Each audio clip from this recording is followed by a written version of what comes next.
if you don't give some goddamn permanent signage, I'm gonna give a call to our next future mayor, Katie Wilson, and I'm gonna find a way. I'm gonna find a way for you to break that lease, buddy, because I bet you the city will manage it 10 times better than first and goal. Your millions and millions and $1 million of parking from Mariners games, gone. Get ready to be impoverished, buddy. Ed Sheeran's looking up in the rafters going, Jimmy Gabriel. Who's that? Wow. I'm going to look him up. I'm going to watch some film. The Sounders have announced 3 finalists for the Eternal Sounders Circle of Legends. Last year, they did the same thing, and people were like, oh my God, they're going to put up a name in Lumen Field forever. Whoa, they're going to hang a name in the rafters. That didn't quite happen, but there is a cool little LED board with a spinning little globe Sounders module. And last year, they honored the 1974 Sounders team. Was that correct? The 1974 Sounders, correct. So I don't really know how the voting went for that, but this year there was no voting. They just there was no voting. They just sort of the first year they just sort of appointed a inaugural entry, and then they sort of announced the criteria for future inductees. And it was kind of just to remind people of what happened is when they unveiled this thing, they had these, we had this idea that it was going to be this pretty bold signage and it was going to look pretty dope. And then they opened it up and it was just like a banner that was hanging over the ad board. And I was like, oh, that's probably temporary, right? And then I start asking around and people are like, no, I think that's kind of what we did. This is not what we had in mind. And there was a fair amount of embarrassment over that. And then so the compromise was that they put it on this LED board. And I believe that they are still trying to get some permanent signage affixed to the stadium.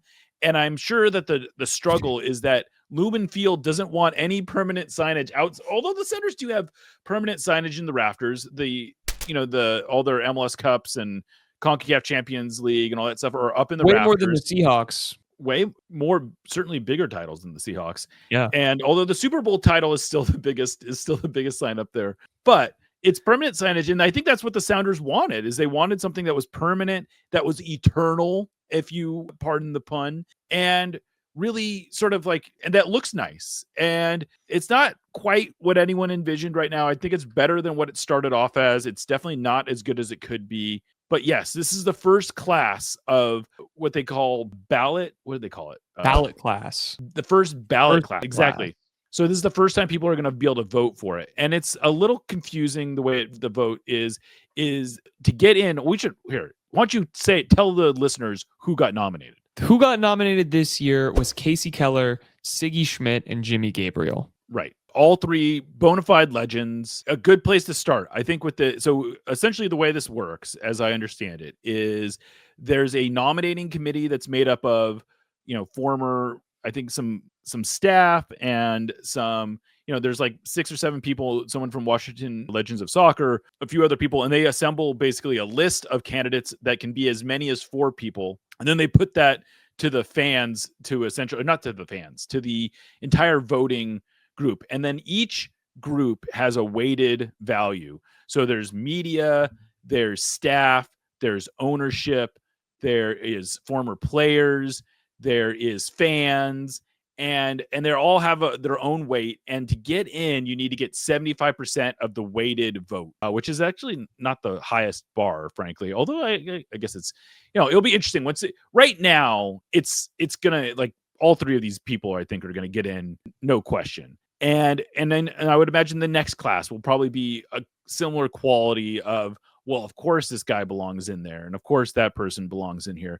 And we'll go through a few years where it's really obvious that these people belong in there. And then in 4 or 5 years, we'll start getting into, okay, these people deserve some consideration. And then as players start retiring, we'll have to, I guess you have to wait 3 years until you've retired, although there's some exceptions. So it'll be interesting. But for now, I think all 3 of these people are going to get in easy. Kasey Keller is probably the most decorated soccer player to ever come from the Seattle region. He grew up in Olympia. He played for 4 World Cup teams. He has over 500 appearances in Europe. And then, of course, he finished his career with the Sounders, where he was a 3-year captain. He led them to the U.S. Open Cup 3 times, or the 3 titles. And then he won Goalkeeper of the Year in 2011, his final season. And then he was a coach for a little while with the United States. And then honestly, most Sounders fans probably remember him for being the commentator that was the color commentator for like 10 years. That was very highly critical of the Sounders at all times, famously. He was pretty critical of the Sounders, and I think I actually didn't mind his commentary. I thought he actually provided some genuine insight, even if it was a little negative at times. Like, he just never got excited about a goal. Like, it was every time the Sounders scored, it was like, well, this is what they could have done it like this. And I'm like, buddy, or there was goal. like a defensive, right. Or it was usually some kind of defensive mistake that he always wanted to point out. But I thought he was insightful and I liked him. And it'll be good to see him sort of back in the Sounders fold a little bit. Yeah, no, I agree. I like Kasey a lot. I thought it's undeniable. I mean, he's a local legend. He's an he's a U.S. men's national team legend. I'm sure that all of the 14-year-olds that are basically the only people following that team right now don't know who he is. But let me tell you, if you're listening to this show, which you're probably not, and you're a part of the Bot Brigade, look him up. Watch some film.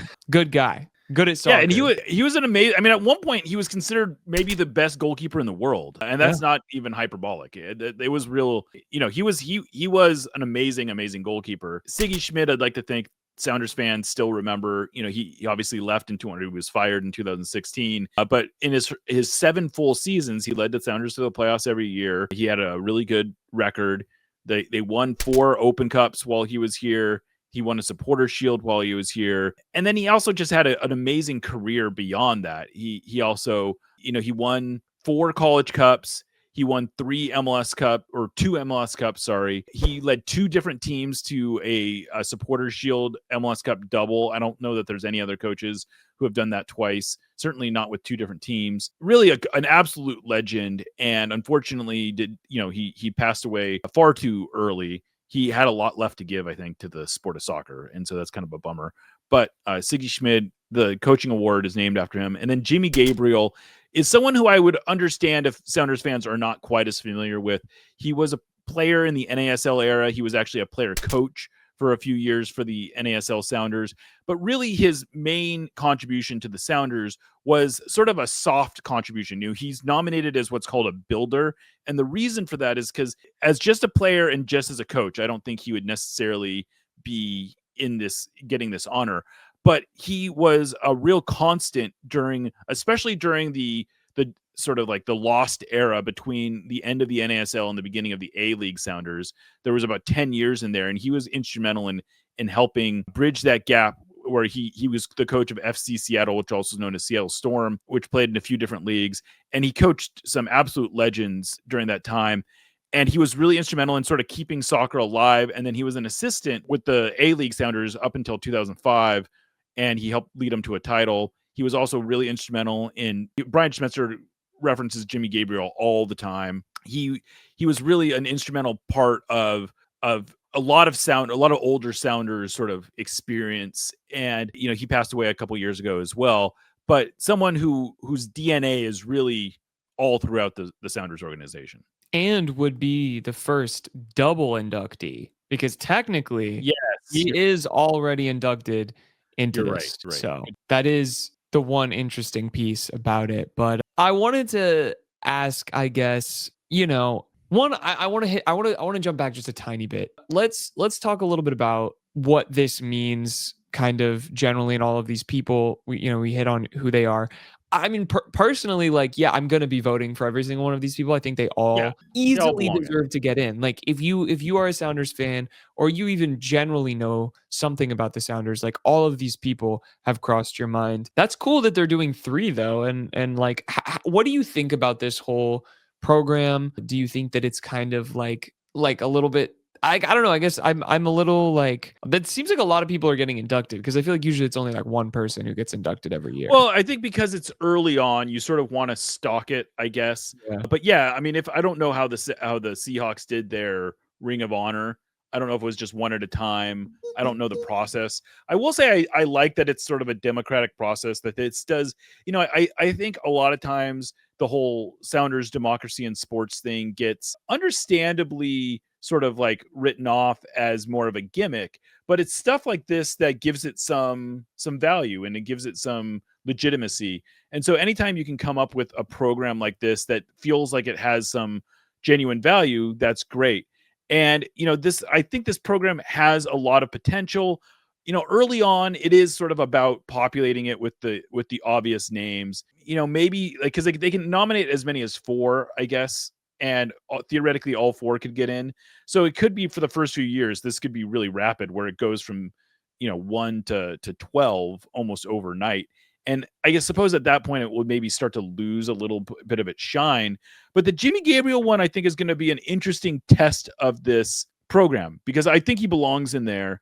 And I think it really will get to how much people understand the importance of these players, because I don't know how many NASL era guys are going to ultimately get in. Probably not very many. It's going to be obviously the 74 team and then Jimmy Gabriel. And I don't know who else will get in. I'm sure others will be nominated, but there aren't as many obvious folks in that. At some point, you figure, there's going to I would imagine a lot of MLS players are going to end up getting nominated, because that's when, I would think maybe like a Zach Scott is maybe in the next pool. I would hope I would imagine maybe a Marcus Hahnemann is in the next pool. With Chad Marshall would be another good candidate. Yeah, so it'll be interesting to see what the next crop of players looks like, because they did a good job of sort of like spreading it out and getting like one from each category into this thing.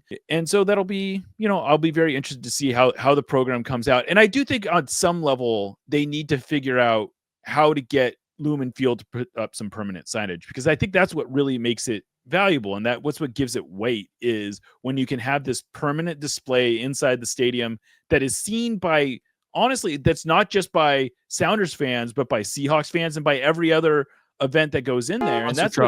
Monster truck exactly viewers. Exactly. Beyonce concert goers. Yes. Ed Sheeran's looking up in the rafters going, Jimmy Gabriel. Who's that? Wow. I'm gonna look him up. I'm gonna watch some film. Let me learn something about UCLA Bruins soccer. Let me learn something about that. Right, exactly. It seems, I like it a lot. I hate the fact that it's, I guess what I really take from it is truly the importance of the culture that the Sounders have built. We've talked about it, and I think we both are very much in agreement that the Sounders are one of the few clubs in MLS that can truly point to their history and have a through line of culture to their modern day iteration. And I think that the only honestly, they're the only, like, I don't want to, I'm not trying to slag off the Timbers and the Whitecaps and the Earthquakes, I suppose, are the other team that can kind of theoretically draw their history back. But the reality, this is just cold hard facts. The things that link the current versions of those teams to their NASL, all the way back to their NASL era, are just so much more tenuous. I'm not saying they don't count. I'm not saying that they don't matter. They matter, but they are just not the same. There's not the same level of through line. It is like it's very easy. And frankly, Brian Schmetzer is the perfect avatar for doing that. But there's more than that. You can kind of go throughout the Sounders organization and see the links to the old versions of the team, the previous versions of the team. And it is really, it's unique in North American sports, and certainly in North American soccer. And I know that there are folks, especially in Columbus, who want to act like the Sounders are nothing more than an expansion team from 2009. But that's, come on, what are we doing here? You can pretend that, and like, even if you want to claim that, that's cool. Like that, I don't think that that's a big deal to me personally, the perception of it, because at the end of the day, if it's not the same organization, cool, but there's so many threads that have been pulled in a legitimate way, not just in a like, here's our crest and this ball represents the one time that a soccer ball was kicked into our glue factory and burned down the entire town. It's like, no, like the head coach of the Seattle Sounders has been a Seattle Sounder since he was in high school. Right, exactly. Like that there's that. There has been someone who has been a part of all of that throughout every era. There have been players who were like, I love this city and this team and this culture so much that let me bridge the gap. Let me keep this together in some way, because there is value here. And the way that they recruit, the way that they play players, like, I will be, the second that Paul Rothrock becomes eligible, I'm going to buy billboards. I'm buying billboards. He's getting in.